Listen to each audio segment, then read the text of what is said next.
words, the car enables people to get to those places in the country that nobody else can get to have that experience of the virgin,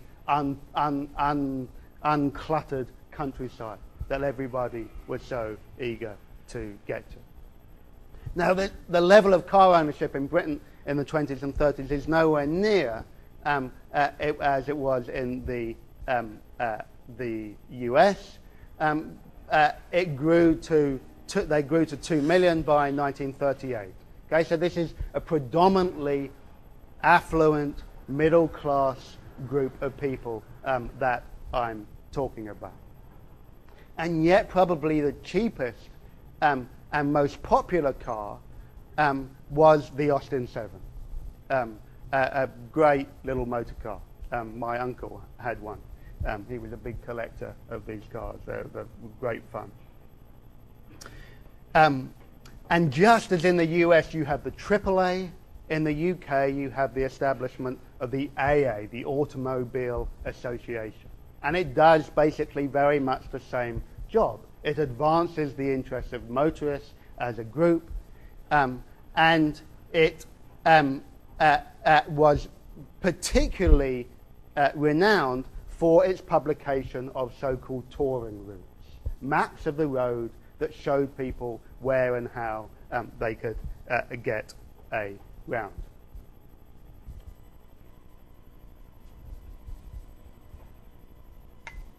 So let's move on to the growth of suburbia.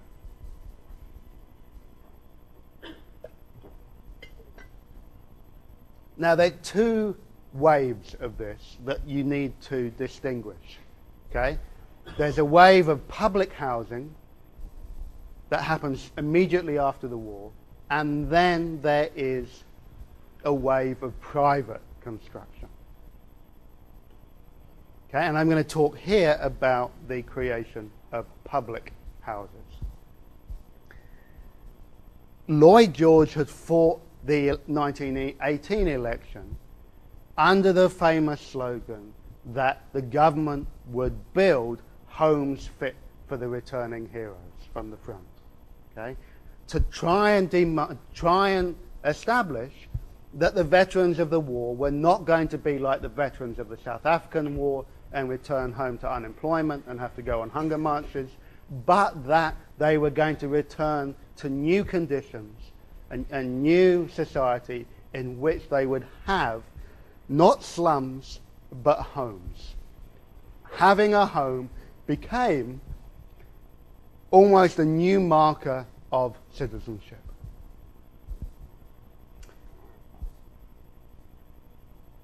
The Tudor Walters report was launched in 1918 to explore the best manner of developing public housing, and eventually the Addison Act of 1919 was passed to provide the mechanisms, chiefly the financial mechanisms, that would encourage local authorities to build new council houses.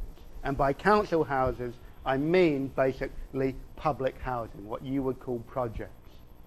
Okay? These are publicly owned houses paid for by grants from the central government and by local councils. 750,000 houses were built between 1919 and 1939, but the vast majority of them were built between 1919 and 1922, because, as you'll see next week, in 1922, Britain is effectively bankrupt. In massive, well, it's not bankrupt, but there's a growing national debt, and so there's a so-called Addis Act that comes down on public spending, and lots of social programs, including this one, was cut. Education and housing were probably the two biggest things that were hit. But here you have an image of a classic estate built. This is in Hammersmith in London. So the other wave of the growth of suburbia was private construction. And the amount of private construction dwarfed that of the public housing stock. Over 4 million houses were built between 1914 and 1938. And critically, the percentage of owner-occupiers rises from 10 to 32% of the population. So only 10% of the population owned their houses in 1914. By 1938, 32% of the population does. This is the beginning of the process of the creation of a so-called property-owning democracy that was going to become hugely politically important from the 1940s onwards. These houses were built by a series of big building corporations, construction companies. Companies like Costain, Wimpey, which is still going, I believe, and my favorite, which is the Ideal Homestead. Great name for a construction company.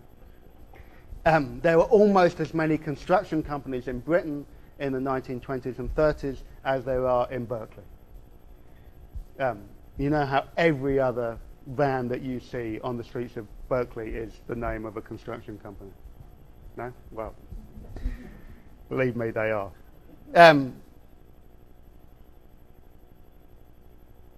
So this is partly about new housing stock being available, but it's critically about the selling of the idea of the home as the marker of a certain status and of a type of lifestyle. Okay? And at the heart of this process was something called the Ideal Homes Exhibition, which had began in 1908. It was run by the Daily Mail, probably the most popular newspaper at this time, staged in London. Here you see people entering, but toured around the country. Okay, lesser versions of it were held around the country. What's the name of the big display centre in Earl's Court? Is it called the Earl's Court? Okay, it was held in the Earl's Court.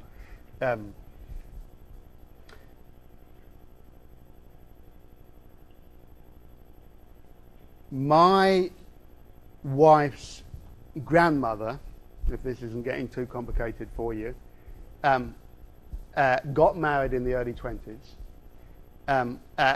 A man who had just returned from India, where he served during the First World War, and they went to the Ideal Homes Exhibition and they bought a house there. Okay, you went in, you know, a developer would say, here are our lots, this is what our houses look like, and they said, we want this one, and they chose a bungalow because he'd loved the bungalows that they had, you know, one-story house that he'd seen in India and wanted to bring a, you know, touch of India back with him. And they lived there happily for the rest of their lives. And it was down near Slough, you know, where the office, if you watch The Only Good Office, the sign going into the industrial estate is. And these types of houses and these types of estates were all about creating a new type of family life. Okay? In this new type of reciprocal relationship where people could engage in a whole series of now family-related pleasures. Things like listening to the wireless, men doing even a touch of do-it-yourself around the house, an unheard of thing in the Victorian period, or gardening. Okay? So my wife's grandparents, their pride of joy was their garden, which was absolutely fabulous.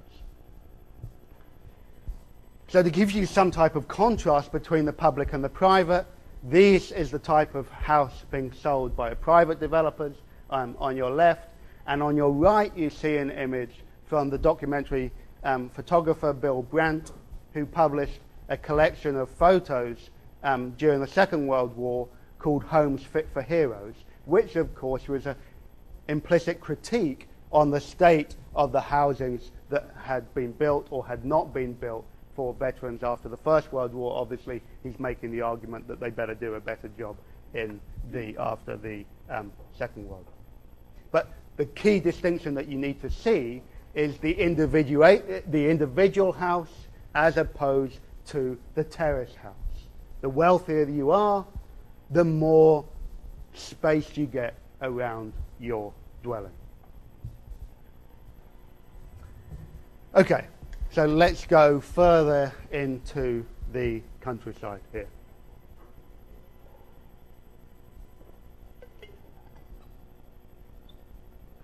The problem was that the more people moved into the country, the more people traveled into the country by car, the more certain people felt as though the countryside was becoming too popular, too crowded. It's like that phenomenon where someone discovers a band that they love, and they love the fact that nobody else knows them, and suddenly it gets popular, and it's like, oh my God, I don't like them anymore, they're far too uncool. Will someone wake that person up? Just give her a nudge. Yeah, morning. So the more people travelled around the country, and went out there, the more certain people were thinking, oh, hang on, we actually don't really want these people so much to be out here, and we have to try and protect the countryside so that it doesn't get overrun by the masses. And there were good aspects of it. So this organisation, the Council for the Protection of Rural England, which was established in 1926, is deeply concerned about the so-called octopus of development.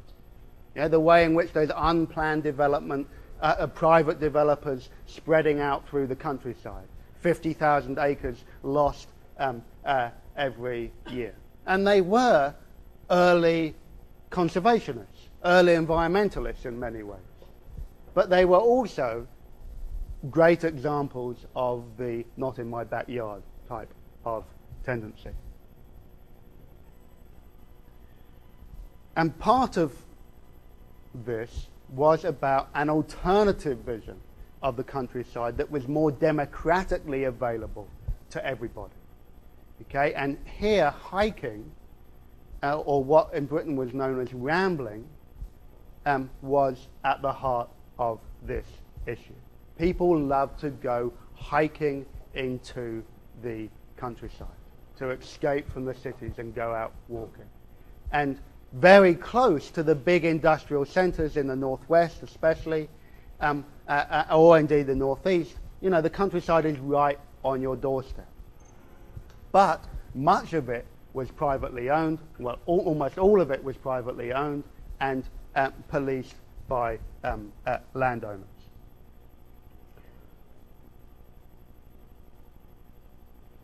So there are these two trends that I need to highlight to you. The first is the development of the Youth Hostel Association, which provides people cheap places to stay when they're travelling around Britain, enable people to go on hiking weekends, those people who couldn't afford to stay in hotels or even bed and breakfast. Indeed, the bed and breakfast phenomena, where people rented out a room in their house, really begins in this time to accommodate the numbers of people who want to go out to the countryside.